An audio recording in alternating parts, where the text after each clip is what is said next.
aos que estão presentes, aos nossos irmãos que nos acompanham também pela internet.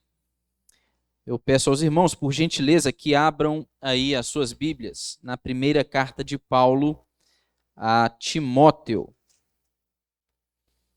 Primeira carta de Paulo a Timóteo, capítulo de número 4.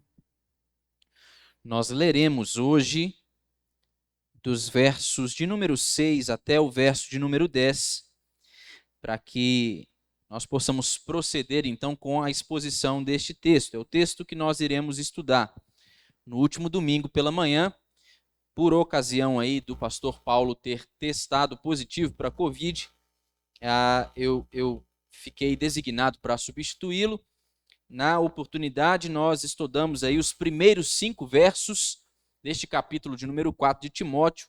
Eu quero dar continuidade com os irmãos e, se Deus quiser, sem ser neste domingo agora, no próximo, nós encerraremos aí esse capítulo de número 4, um capítulo muito valioso desta carta de Paulo a Timóteo.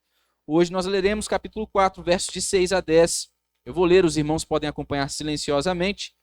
Diz assim a palavra de Deus: expondo estas coisas aos irmãos, serás bom ministro de Cristo Jesus, alimentado com as palavras da fé e da boa doutrina que tens seguido. Mas rejeita as fábulas profanas e de velhas caducas. Exercita-te pessoalmente na piedade, pois o exercício físico para pouco é proveitoso, mas a piedade para tudo é proveitosa, porque tem a promessa da vida que agora é e da que há de ser. Fiel é esta palavra e digna de inteira aceitação. Ora, é para esse fim que labutamos e nos esforçamos sobremodo, porquanto temos posto a nossa esperança no Deus vivo, Salvador de todos os homens, especialmente dos fiéis. Mantenha a sua Bíblia aberta. Nós iremos orar ao Senhor, pedindo a bênção da iluminação do Santo Espírito e aproveitar também orar por estes nossos irmãos mencionados aqui pelo IDI, por estas causas que foram mencionadas aqui também, para que o Senhor possa abençoar aqueles que estão padecendo aí de Covid ou da gripe e aqueles que estão sofrendo com as enchentes, para que todo o esforço aqui dos irmãos do nosso presbitério possa ser um esforço útil para poder abençoar os irmãos ali de Joanésia e de Guanhães. Vamos orar então, irmãos?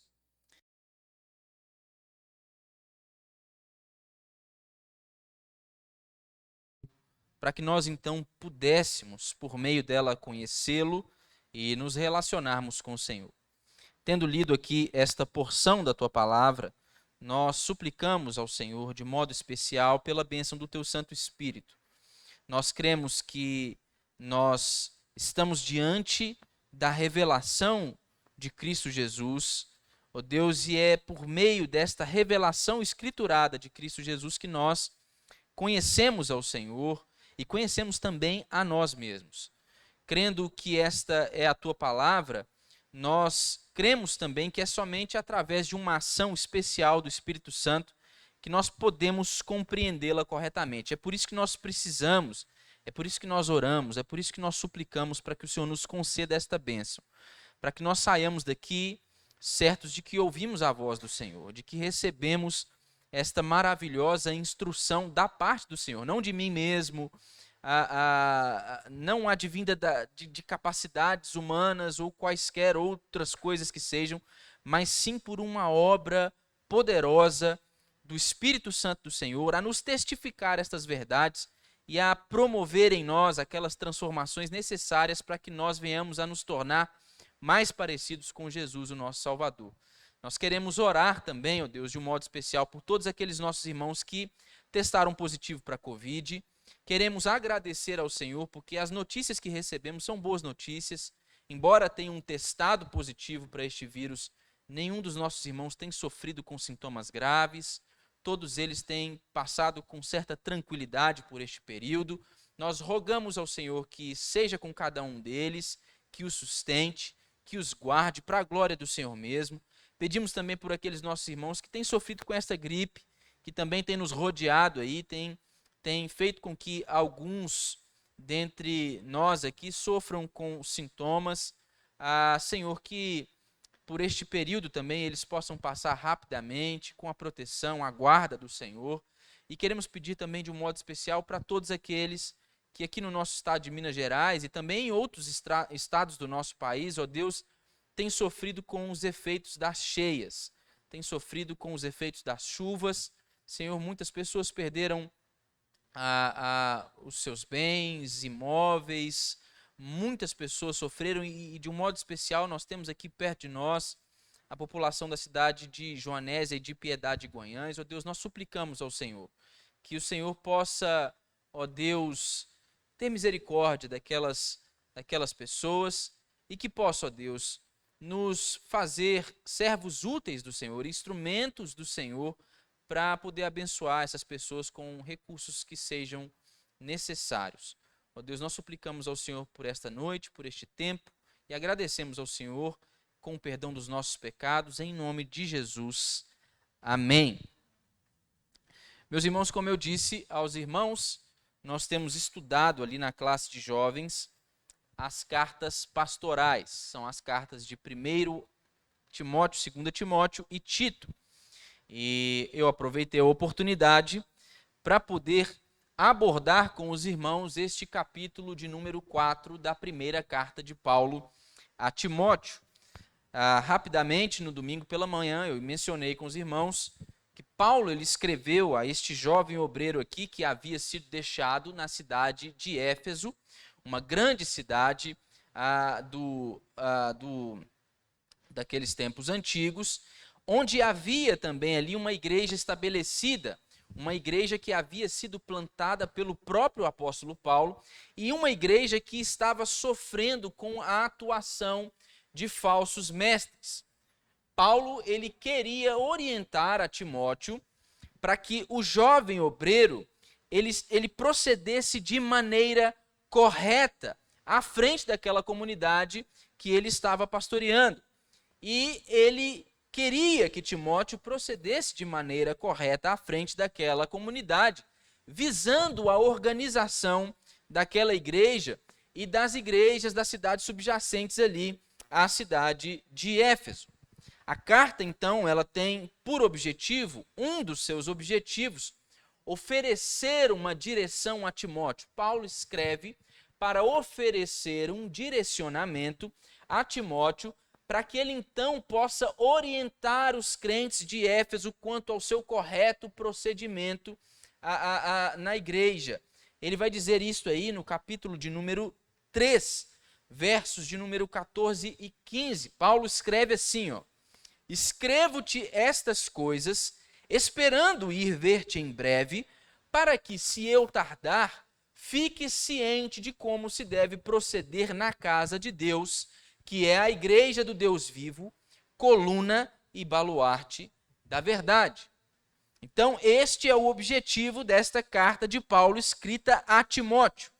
E tendo exposto aqui nos 5 versos anteriores ao que nós lemos, a verdade a respeito dos falsos mestres, Paulo ele agora continua em uma série de admoestações a Timóteo com relação à forma como Timóteo deveria responder a estes problemas, a forma como Timóteo deveria responder à atuação destes falsos mestres, a forma como ele deveria reagir frente a este desafio enfrentado naquela comunidade.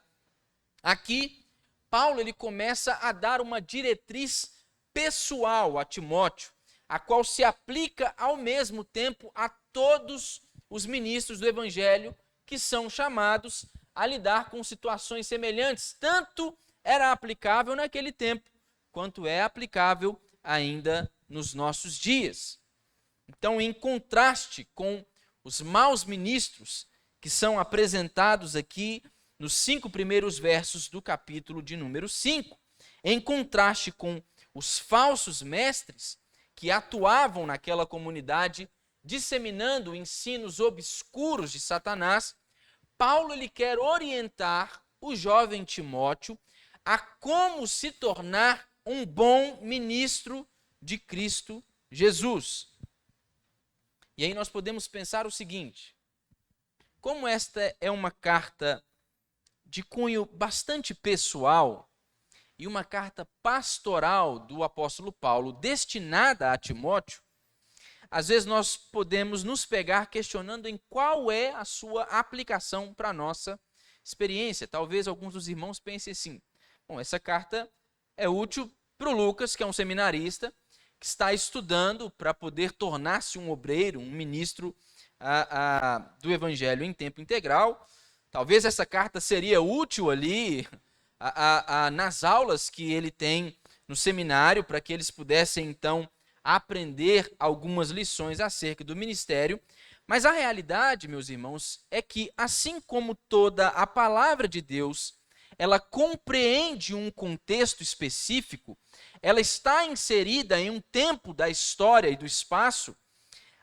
Não é diferente com Timóteo, mas assim como toda a palavra está inserida em um contexto específico, ela tem aplicações para nós hoje ainda. É uma palavra que se renova. A palavra de Deus, ela é poderosa. E nós estamos aqui diante de um texto que tem sérias aplicações para nós como cristãos e como servos de Deus. Quando o apóstolo Paulo inicia este texto aqui, dando diretrizes a Timóteo para que ele venha a saber como ele pode tornar-se um bom ministro, é importante que nós consideremos que a palavra traduzida por ministro aqui é a palavra grega diáconos, que significa servo.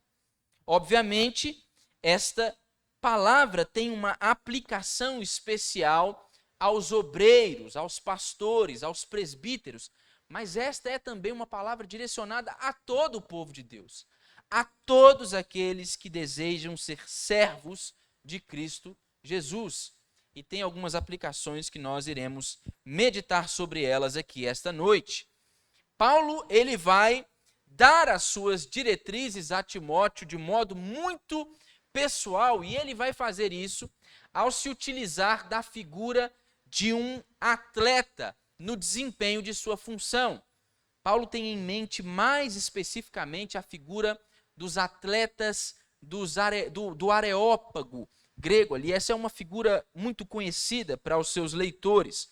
Então, ele vai se utilizar dessa linguagem. Quando nós pensamos nos atletas hoje em dia, especialmente os atletas aqui mencionados pelo apóstolo Paulo, eram aqueles atletas que lutavam no Areópago, ou então eles faziam ali exercícios, levantamento de peso, despidos de roupa para poder mostrar os seus corpos.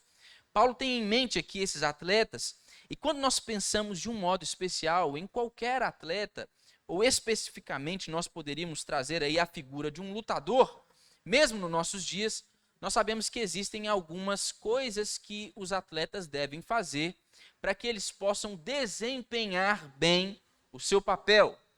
Entre elas, é importante que um atleta ele cuide bem da sua alimentação. Um atleta, normalmente, quando nós conhecemos um atleta, nós sempre os vemos ali seguindo rigorosamente a dietas, cuidando da sua alimentação, porque comer qualquer coisa que esteja fora ali da sua prescrição pode comprometer o seu desempenho. Outra coisa que nós vemos por parte dos atletas é um cuidado, um zelo para com o exercício físico, para que o seu corpo possa responder às atividades requeridas de sua função como um atleta, para que ele não venha a sofrer com lesões, com quaisquer tipos de problema. É preciso cuidar do corpo, é preciso se exercitar fisicamente, e é preciso fazer isso arduamente. Um atleta, ele não treina como uma pessoa comum, que vai, talvez, que mesmo que dê valor ao exercício físico, indo diariamente a uma academia. O atleta não, o atleta ele faz isso com ardor, ele esgota suas forças, é um trabalho.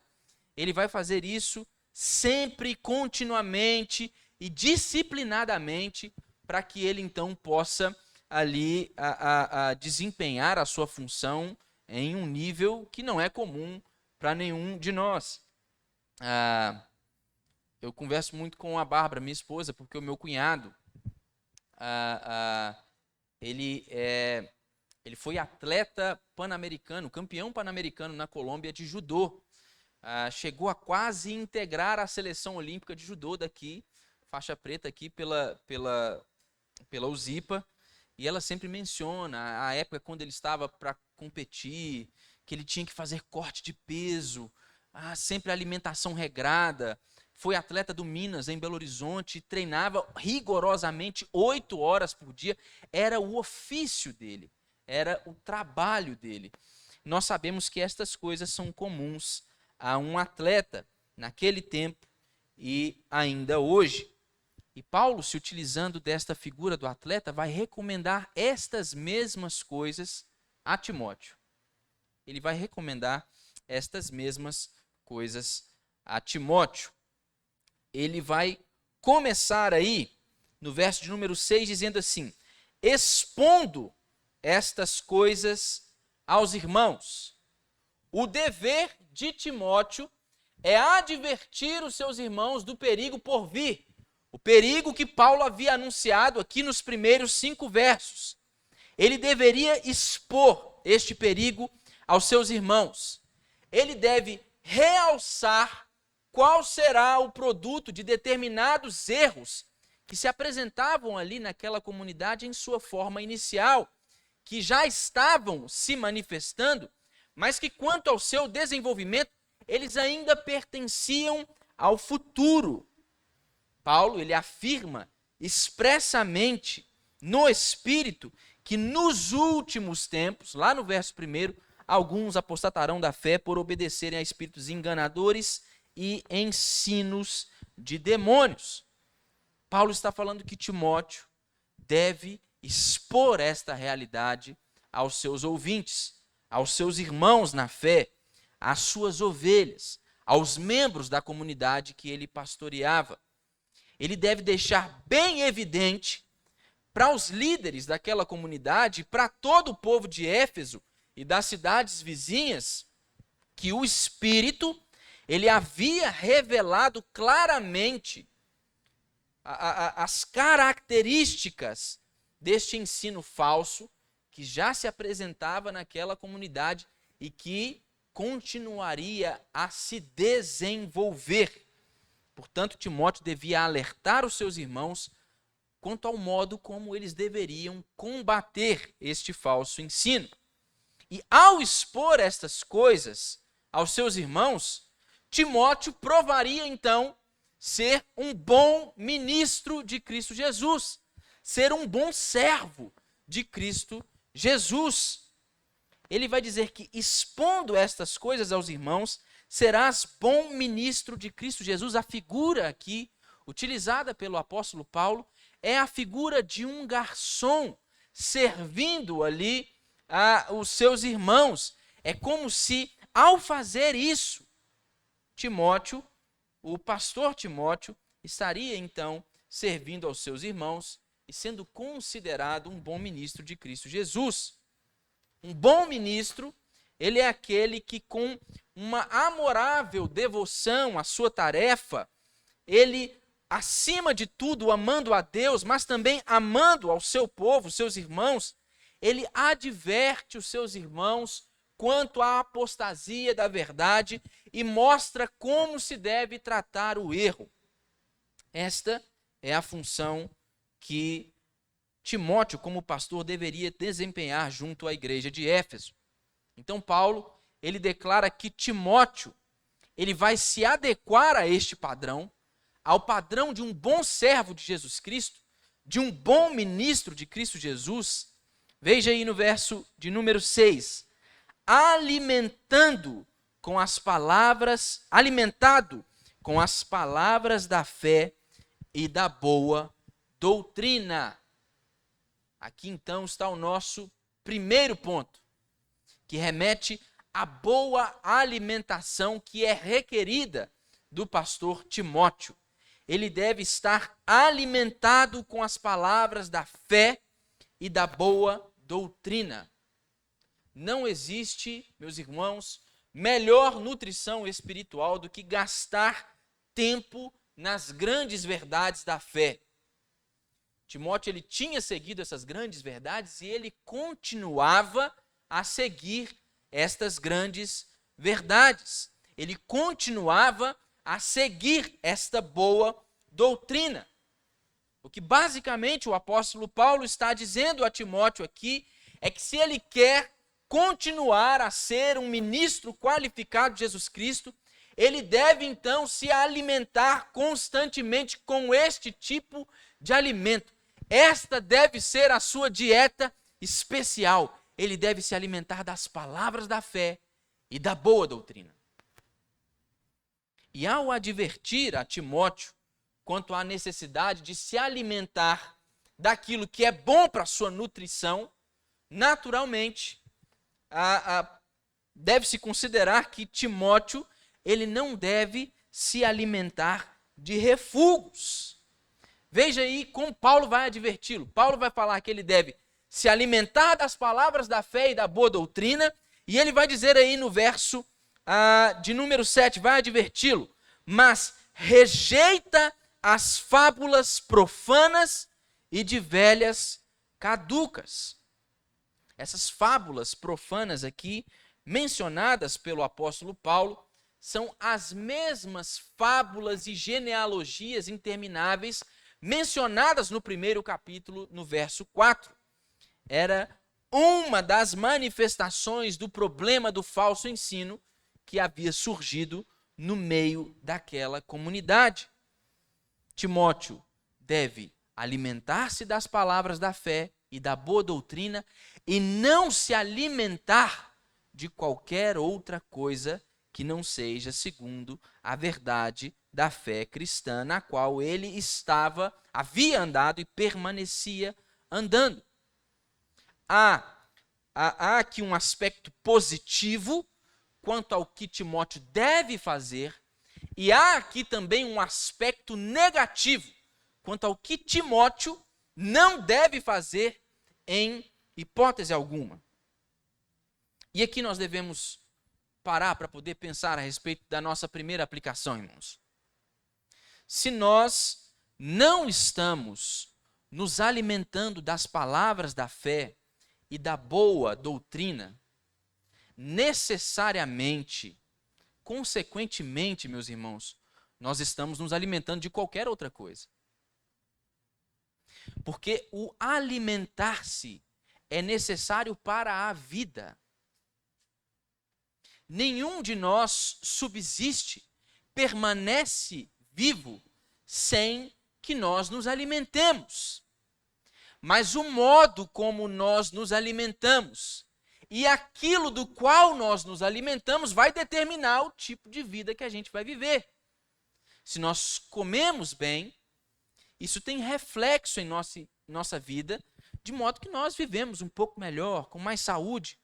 Mas se nós comemos mal, se nós nos alimentamos mal, isso necessariamente também tem reflexos na nossa saúde, na nossa vida. Nós viveremos mal, nós sofreremos com alguns problemas de saúde, mas o que nós precisamos pensar é isso: se nós não estamos nos alimentando da boa doutrina, da palavra da fé, isso significa que nós estamos comendo de algum outro lugar.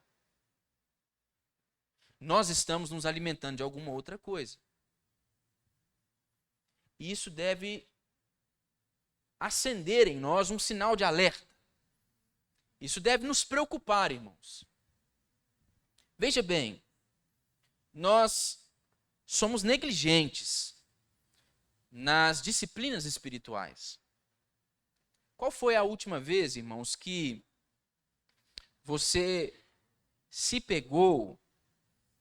Essa é uma pergunta que vocês vão responder para vocês mesmos. Mas qual é a última vez que você se pegou, meu irmão, em um exercício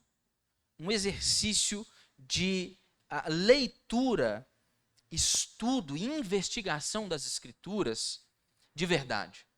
Ou qual foi a última vez que você adquiriu um bom livro de teologia e leu para poder se preparar para poder aprender mais do Senhor, qual foi a última vez que você buscou se fortalecer nas palavras da fé e da boa doutrina? Qual foi a última vez que você se pegou se alimentando destas verdades da fé cristã?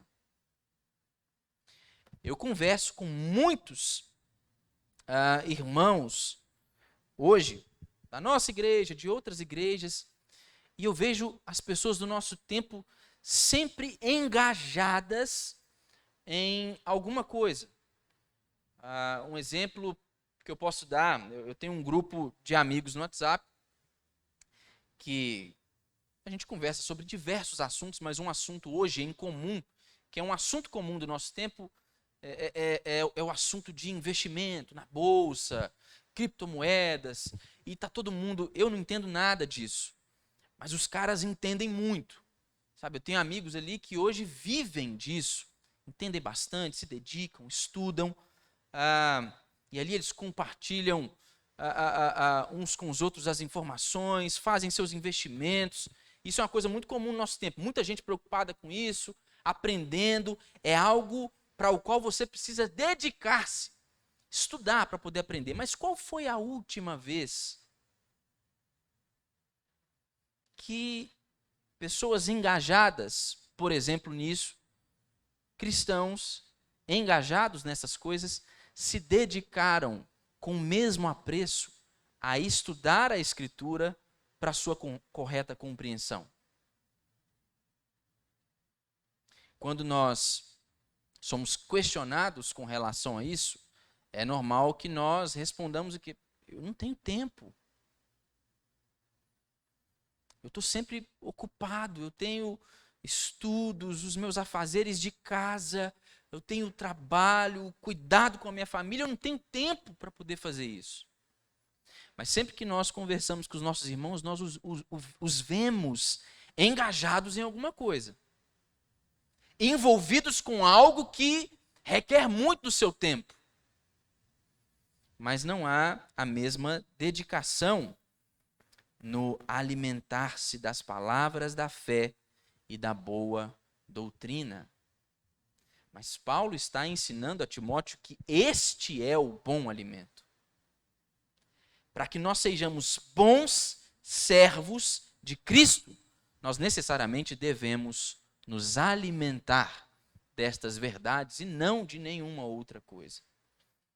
Nós precisamos elencar isso como o topo da nossa prioridade. A nossa boa vida cristã depende de uma boa alimentação. O texto vai seguir aí na parte B do verso 7 até o verso 9.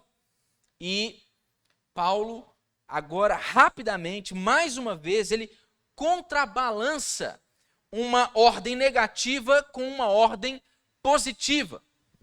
Ainda tendo a figura do atleta em mente, Paulo vai dizer assim: exercita-te pessoalmente na piedade, pois o exercício físico para pouco é proveitoso, mas a piedade para tudo é proveitosa. Como eu disse aos irmãos, a figura aqui utilizada é a figura do ginásio grego, a figura do areópago, que compreende ali pistas de corrida e uma arena de luta. Era um lugar, como eu disse aos irmãos, onde jovens eles se despiam com o fim de promover a graça e o vigor do corpo por meio do treinamento físico. E aqui Paulo está comparando Timóteo a um atleta, a um praticante de exercícios.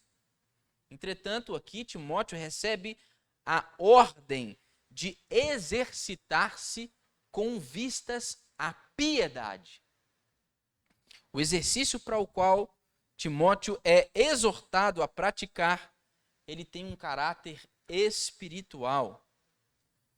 E não nos surpreende, meus irmãos, de forma alguma, que Paulo, ele, usando esta figura do ginásio, tendo esta figura do ginásio em seu pensamento, ele estabeleça um contraste, ele estabeleça uma comparação entre o valor do exercício físico e o valor do exercício para a vida piedosa. Ele vai afirmar que o primeiro aí, o exercício físico, para pouco é proveitoso. Ele é útil. Paulo não nega a sua utilidade, mas ele é útil para poucas coisas. Na medida em que o segundo, o exercício da piedade, Paulo vai dizer que ele é em tudo proveitoso. Ele é benéfico em todos os sentidos. Ele é útil para todas as coisas. Paulo, ele não está menosprezando o valor do exercício físico. Ele está aqui dizendo duas coisas. A primeira coisa que Paulo está dizendo é que a bênção do exercício físico, por maior que ela seja, ela definitivamente é inferior à recompensa que a vida piedosa promete. O exercício físico, no melhor dos casos, irmãos, ele promete saúde, ele promete vigor, ele promete beleza física. Mas tudo isso para esta vida. E todas estas coisas, elas encontram o seu fim. Todo o vigor, toda a beleza física, toda a saúde, por mais que você cuide dela por meio de exercícios físicos, ela fatalmente há de se deteriorar. Por mais dedicado que você seja nos exercícios físicos, meus irmãos, vocês vão envelhecer, eu vou envelhecer. Por mais dedicado que alguém possa ser no exercício físico, ele em algum momento da sua vida vai padecer com problemas de saúde. Por mais dedicada que uma pessoa possa ser aos exercícios físicos, em algum momento, ela vai se olhar no espelho, vai se deparar ali com a deterioração daquela beleza da juventude, vai perceber algumas rugas, vai começar a querer mexer um pé de galinha aqui, numa figura de expressão ali, e não vai adiantar também. Porque esse é o curso natural da nossa vida. Portanto, veja bem, é por isso que Paulo está dizendo, o exercício físico, ele para pouco é proveitoso, ele oferece algum benefício, mas esse benefício ele tem os dias contados. Agora Paulo está dizendo que o exercício da piedade, porém, ele promove vida eterna. A segunda coisa que Paulo está dizendo é isso, é que a esfera em que o exercício físico é proveitoso, ela é muito mais restrita do que aquela em que a vida eterna concede a sua recompensa. O exercício físico tem a ver com aqui e agora. Mas o exercício da piedade, ele tem a ver com aqui e agora também, mas ele também atinge o além. Ele tem a ver com a vida que há de ser. É por isso então que ele afirma no verso 8, porque tem a promessa da vida que agora é e da que há de ser. É isso que Paulo está dizendo a Timóteo. Em contraste com o valor amplamente proclamado do exercício físico naquele tempo, a igreja, ela confessava a sua fé no valor infinitamente superior do exercício espiritual. E é por isso aí que no verso 9 Paulo vai dizer assim, fiel é esta palavra e digna de inteira aceitação. Esta palavra é digna de aceitação, que o exercício da piedade, ele é mais valoroso, mais proveitoso para todas as coisas, quando posto em contraste, em comparação com o exercício físico. E assim como era naquele tempo, é também no nosso tempo. Há um valor amplamente proclamado nos nossos dias do valor do exercício físico. Você tem aí blogueiros, blogueiras, personagens na internet, nas redes sociais, oferecendo resultados, mostrando a você como você pode adquirir uma vida saudável, como você pode conseguir o corpo dos sonhos. Todas estas coisas nós vemos constantemente sendo divulgadas. Isso acende em cada um de nós aquele desejo de ser como aquela pessoa, de ter aquele tipo de vida, de se cuidar um pouco melhor. Mas Paulo, embora não menospreze o valor do exercício físico, ele está dizendo para nós cristãos, olha, o exercício que vocês devem priorizar é outro. O exercício ao qual vocês devem se dedicar é outro. Ele é o exercício da vida piedosa. E o que é isso aqui, meus irmãos? O exercício da vida piedosa é o ensinamento da doutrina. Esta é a figura que, se não me engano, John Stott ele usa. É como se a doutrina fosse um script e nós cristãos, fôssemos os atores. Então nós lemos aquele script, nós decoramos aquele script e agora nós iremos encená-lo. Agora nós iremos viver com base nestas doutrinas. Paulo não está falando aqui de um tipo de relacionamento legalista com a doutrina, de uma pessoa que até a compreende, a estudou, se dedica a aprendê-la, mas quando desafiado a colocar aquelas coisas em prática, ele se relaciona com aquilo de uma forma legalista. Ele não consegue exibir os frutos de uma vida que foi verdadeiramente transformada por essas verdades. Quando Paulo está ensinando a Timóteo aqui acerca do valor do exercício da piedade, ele está falando de um tipo de vida autêntica, uma vida que é comum àqueles que de fato sofreram a transformação pelo poder do Evangelho. A característica de um cristão ao encenar a doutrina, ao dar vida à doutrina com o seu testemunho, é completamente distinta daquela que era a característica dos falsos mestres. Se vocês se lembram do texto que nós estudamos no domingo pela manhã, nos 5 primeiros versos, vocês vão ver que uma característica, vocês vão se lembrar que eu disse que uma característica dos agentes de Satanás, dos agentes do falso ensino, era o quê? A hipocrisia deles. Eles falavam e requeriam das pessoas determinadas coisas, determinadas práticas, que eles mesmos não se comprometiam com elas. O que eles requeriam dos seus ouvintes, eles mesmos não eram capazes de cumprir. É algo semelhante aos fariseus do tempo de Cristo Jesus, aos religiosos daquele tempo. Nós precisamos entender que o fruto de uma vida de exercício na piedade é um testemunho fiel da boa doutrina da qual nós nos alimentamos. Se nós nos alimentamos da palavra da fé e nos alimentamos da boa doutrina, o reflexo disso é o quê? É um exercício da piedade, é o encenar da doutrina. É levar às últimas consequências a mensagem do Evangelho. É colocar em prática a verdade. É isso que nós devemos fazer.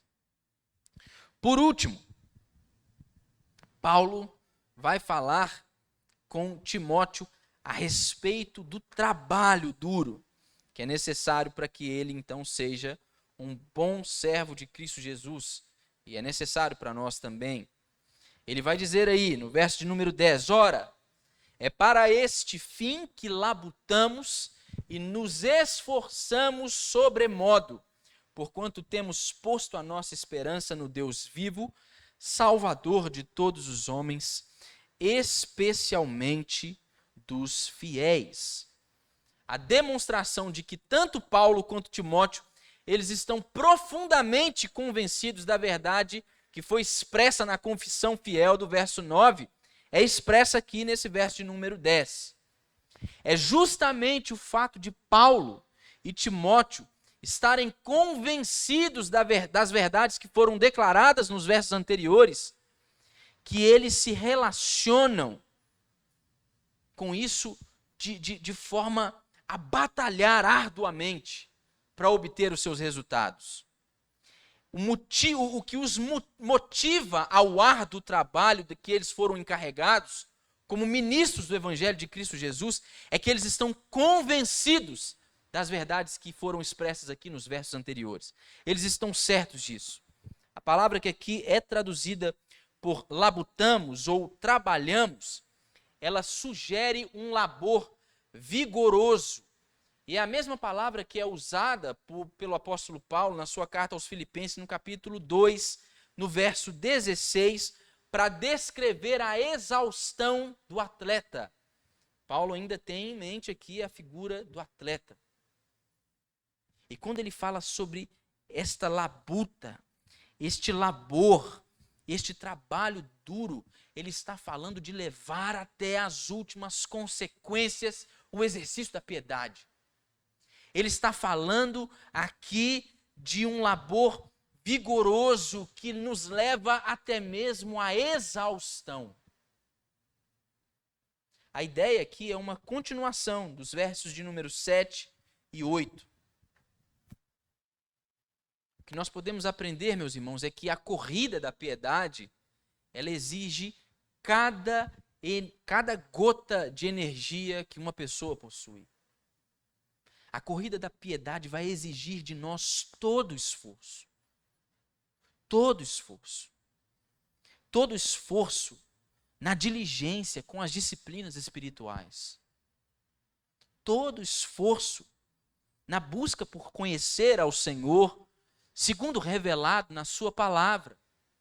Todo esforço na busca por submeter-nos a Deus por meio da oração. Todo o nosso esforço na busca por amarmos e servirmos aos nossos irmãos na comunhão, na comunidade da fé. A corrida da piedade vai exigir tudo de nós. É um trabalho duro. Paulo, tanto Paulo quanto Timóteo, eles estavam tão convencidos de que todas estas coisas aqui mencionadas eram verdadeiras, que eles falam, que Paulo diz assim, é por isso que nós labutamos. É por isso que a gente trabalha duro. É por isso que a gente se esforça. É porque estas coisas são dignas de inteira aceitação. São palavra fiel. E Paulo então vai apresentar uma razão. E a razão apresentada para este esforço específico, segundo o apóstolo Paulo, é a imutabilidade da esperança do crente. Ele vai dizer aí, porquanto temos posto a nossa esperança no Deus vivo. O termo usado aqui é o termo perfeito, o que indica aqui, irmãos, um estado contínuo de esperança. Temos posto a nossa esperança, é uma esperança que não acaba, é uma esperança que continua a se desenvolver, continua a brotar no coração do crente. A ideia aqui é de uma esperança constante e certa.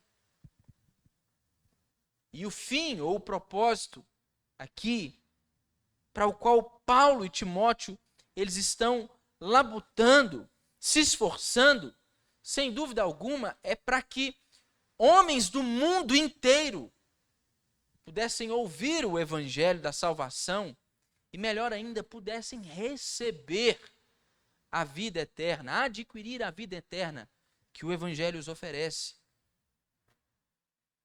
É por isso que eles se esforçavam. É por isso que eles labutavam. É por isso que eles se esgotavam no desempenho de sua função. Porque a esperança deles estava posta no Deus vivo. É por isso que nós também devemos labutar, trabalhar arduamente. É por isso que nós devemos abraçar a este trabalho duro.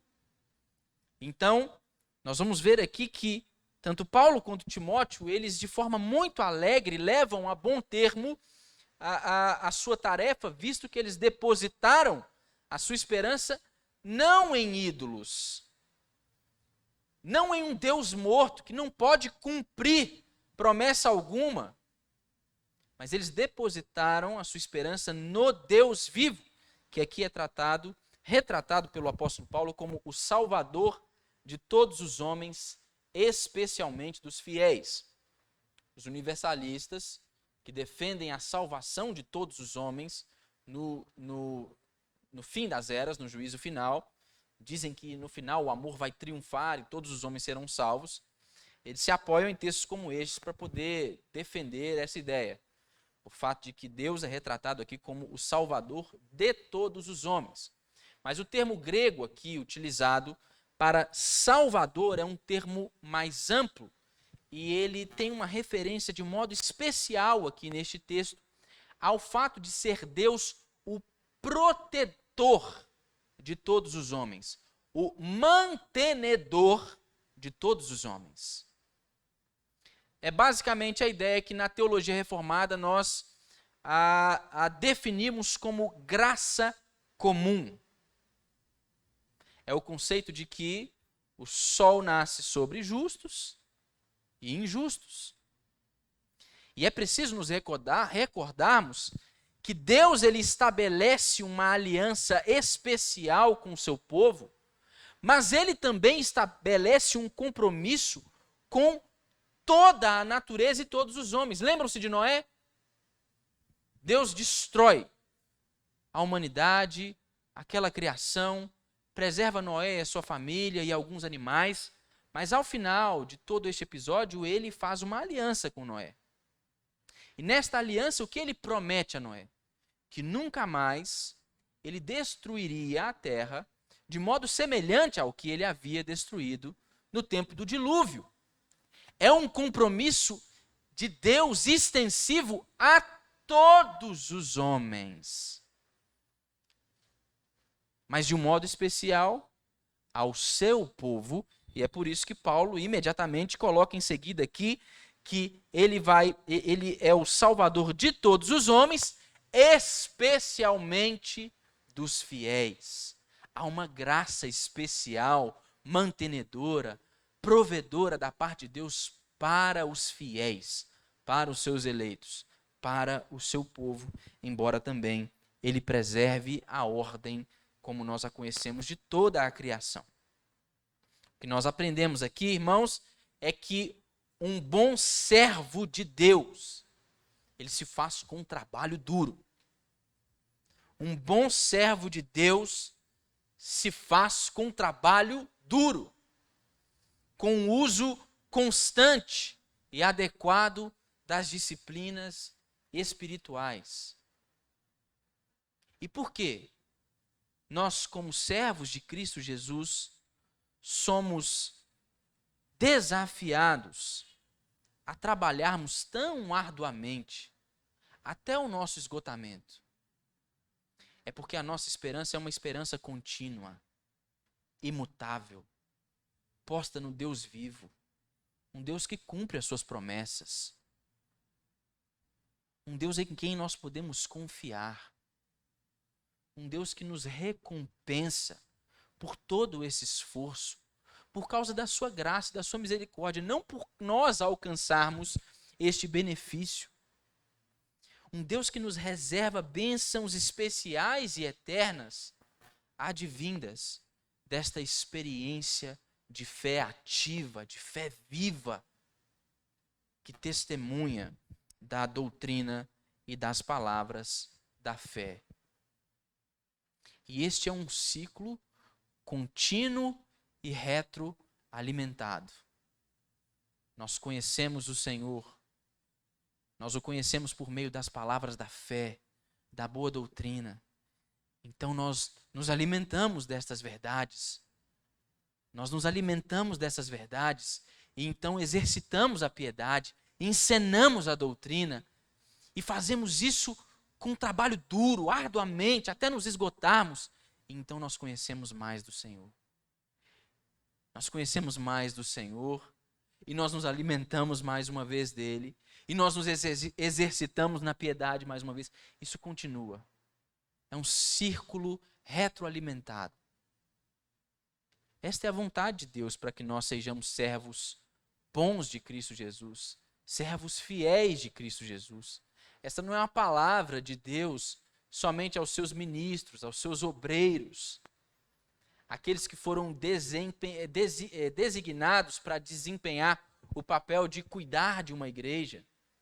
Esta é a palavra de Deus para mim e para você. Esta é a vontade de Deus para que nós sejamos bons servos de Cristo Jesus. Nós precisamos, meus irmãos, constantemente nos alimentar das palavras da fé e da boa doutrina, nos exercitarmos na piedade e fazermos isso por meio de um trabalho, muito trabalho duro, para que nós possamos ver em nossa vida os frutos de uma vida transformada pelo poder do Evangelho de Cristo Jesus.